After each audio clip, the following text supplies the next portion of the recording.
უკრაინელები არიან აღმოსავლეთ სლავური ეთნოსი, რომელიც წარმოადგენს უკრაინის ძირითად მოსახლეობას. ეს არის სახელმწიფო, რომელიც მდებარეობს აღმოსავლეთ ევროპაში. უკრაინელებს აქვთ მდიდარი ეთნიკური შემადგენლობა. მონათესავე ხალხები არიან რუსები და ბელორუსელები. ყველა ამ ეთნიკურ ჯგუფს აქვს საერთო ფესვები, ტრადიციები და წესჩვეულებები. უკრაინელები არიან სლავებს შორის ერთ-ერთი ყველაზე მრავალრიცხოვანი ერი. ისინი არიან მესამე ადგილზე რუსების და პოლონელების შემდეგ. მთლიანობაში მსოფლიოში უკრაინელების რიცხვი აღემატება 45 მილიონს. უკრაინული ეთნიკური ჯგუფის მრავალი წარმომადგენელი ცხოვრობს სამშობლოში, დაახლოებით 37 მილიონი ადამიანი. დანარჩენები დასახლებულნი არიან მსოფლიოს სხვადასხვა ქვეყანაში. ყველაზე დიდი ჯგუფები არიან შემდეგ ქვეყნებში: რუსეთი დაახლოებით 2 მილიონი, კანადა 1.250.000, ბრაზილია 1 მილიონი, ამერიკის შეერთებული შტატები 980.000, ყაზახეთი 330.000, არგენტინა 300.000, გერმანია 270.000, იტალია 230.000 და მოლდოვა 180.000. ასევე ევროპის სხვადასხვა ქვეყანაში არსებობს უკრაინული დიასპორის დიდი ჯგუფები 30.000-დან 120.000-მდე. უკრაინელები საუბრობენ უკრაინულად. აბსოლუტურმა უმრავლესობამ ასევე კარგად იცის რუსული. უკრაინულში 3 ტერიტორიული დიალექტია: ჩრდილოეთული, რომელიც ბელორუსიის ენის გავლენას მოექცა, დასავლური. მის ჩამოყალიბებაზე გავლენა მოახდინეს პოლონელებმა, სლოვაკებმა, უნგრელებმა, რუმინელებმა. ჩრდილო-აღმოსავლეთი ჩამოყალიბდა რუსული ენის გავლენით. მოდით მოვახდინოთ პატარა მოგზაურობა ისტორიაში. უпростоრად იმ მომენტში, როდესაც სლავური ტომები, კერძოდ უკრაინელები იწყებენ ჩამოყალიბებას. ეს არის მე-4-მესამე ათასწლეულები, ჩვენს წელთაღრიცხვამდე.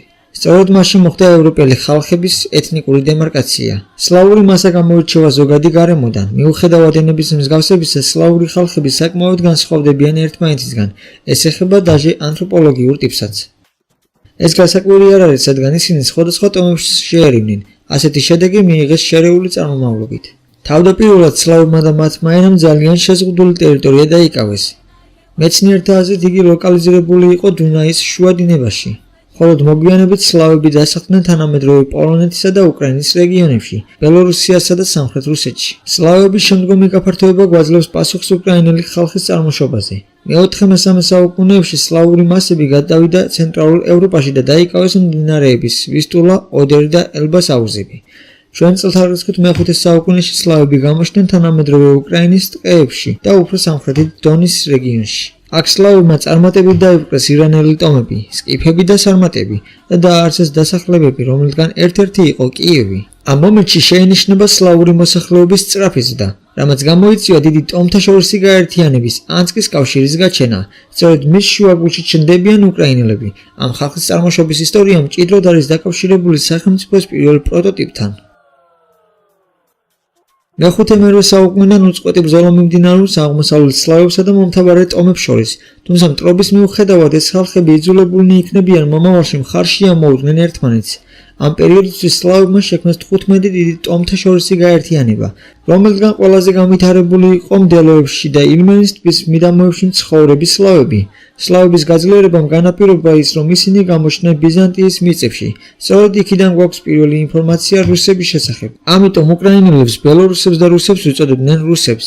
ამ ქრონოლოგიურ პერიოდში მიმდინარეობს სახელმწიფოებრიობის ჩამოყალიბების აქტიური პროცესი. უფრო მეტიც, ამ პროცესის ცენტრი იყო კიევის სამთავრო. რუსების კიდევ ერთმა ნაწილმა დაიპყრო მიწები ბალტიის ზღვის სამხრეთ სანაპიროზე. აქ მათ გერმანელები და ბალტიელები დასავლეთით განდევნეს და ისინი თანდათან გადავიდნენ ჩრდილო-დასავლეთისკენ.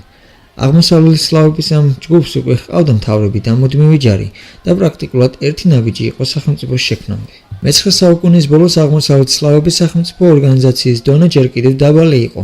ზოგიერთი ტომები არ შედიოდნენ ერთიანი ტომების კავშირში. არსებობდა ნახევრად სახელმწიფოური ტომთა გაერთიანება. ამავე დროს ევროპაში სულ უფრო და უფრო მეტი ცენტრალიზირებული სახელმწიფო ჩნდებოდა. კერძოდ გერმანული ტომები გაერთიანდნენ და შექმნეს სახელმწიფო კარლ I დიდის სათავეში. მე-7 საუკუნეში გაჩნდა პირველი ბულგარული სამეფო. მე-10 საუკუნეში პოლონური, ჩეხური, უნგრული და ასე შემდეგ. ამ პროცესმა დასავლეთ და ცენტრალურ ევროპაში მისცა სტიმული აღმოსავლეთ სლავებს. ამის შედეგად კიევის სამთავრო იწყებს ჩამოყალიბებას. ამ პროცესში მთავარი როლი ითამაშა პოლიანსკის სამთავრომ, რომელიც კიევის სახელმწიფოს ცენტრი გახდა. სწორედ მაშინ იწყება უკრაინის და მისი უდიდესი ერის ისტორია. ფაქტია, რომ უკრაინელების წარმოშობის ისტორია განუყოფლად არის დაკავშირებული რუსებთან და ბელორუსებთან, რომლებიც უახლოესი ეთნიკური ნათესავები არიან. უკრაინელების თვითსახელწოდება მე-19 საუკუნემდე იყო რუსინები. მომდინარეობს შუა საუკუნეების რუსეთის სახელიდან. ეს სახელი გვხვდება უკრაინულ მატიანეებში, დოკუმენტებში, აგრეთვე მე-13-19 საუკუნეების რელიგიურ და საერო ლიტერატურაში.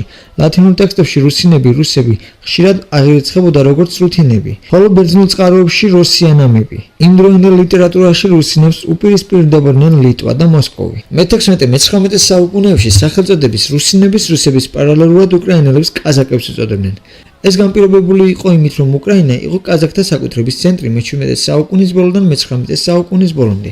უკრაინული მიწების უმეტესი ნაწილის რუსეთის სახელმწიფოში შესვლის შემდეგ. უკრაინელებს ასევე უწოდებდნენ პატარა რუსებს. 1590 წელს პირველად უკრაინულ ეროვნულ ისტორიოგრაფიაში დაინერგა სახელი უკრაინელი ხალხი. კერძოდ ეს ჯოზეფ ვერეშჩინსკის დამსახურებაა, რომელიც იყო რუსი დიდგვაროვანი, თეოლოგიის დოქტორი, საეკლესიო და საზოგადოებრივი პოლიტიკური მოღვაწე. მე-19 საუკუნის დასაწყისიდან რუსებისგან თავიანთი ინდივიდუალურობის ხაზგასაცმელად უკრაინელმა ინტელიგენციამ უკრაინელების ძველი თვითსახელწოდების რუსინების ნაცვლად მიიღო ახალი თვითსახელწოდება უკრაინელები. ეს ახალი თვითსახელწოდება საბოლოოდ დამკვიდრდა ცენტრალურ უკრაინაში 1917-1920 წლებში ეროვნულ განმათავისუფლებელი მოძრაობისა და უკრაინის გასაბჭოების შემდეგ. იგივე მოხდა დასავლეთ უკრაინაში 1918-1940 წლებში უკრაინის ეროვნულ ორგანიზაციის საქმიანობის წყალობით. არ შეიძლება ყურადღება არ მივაქციოთ თანამედროვე უკრაინის მოსახლეობის ეთნიკურ მრავალფეროვნებას. კვლევის შედეგებმა ერთი მხრივ გამოავლინა უკრაინელების მნიშვნელოვანი გენეტიკური მსგავსება ბელორუსებთან, პოლონელებთან და რუსეთის დასავლეთით მცხოვრებლებთან, მაგრამ მეორე მხრივ მათ აჩვენეს შესამჩნევი განსხვავება სამ ინტრაუკრაინულ კლასებს შორის: დასავლური, ცენტრალური და აღმოსავლეთური. სხვა კვლევაში, რომელიც იყო ჩატარებული ჰავარდის უნივერსიტეტის ამერიკელი მეცნიერების მიერ, უკრაინელების განაწილება ჰაპლო ჯგუფების მიხედვით უფრო ღრმად იქნა გაანალიზებული. აღმოჩნდა, რომ უკრაინელების 70-80% მიეკუთვნება R1A ჰაპლო ჯგუფებს, რომელიც დამახასიათებელია სლავური ხალხებისთვის.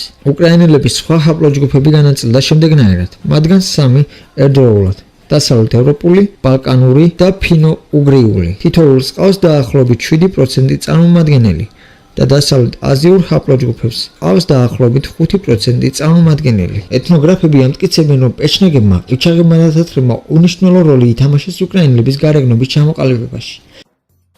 ამრიგად გამოდის, რომ უკრაინელები გენეტიკური თვალსაზრისით ყველაზე სუფთავსლავები არიან.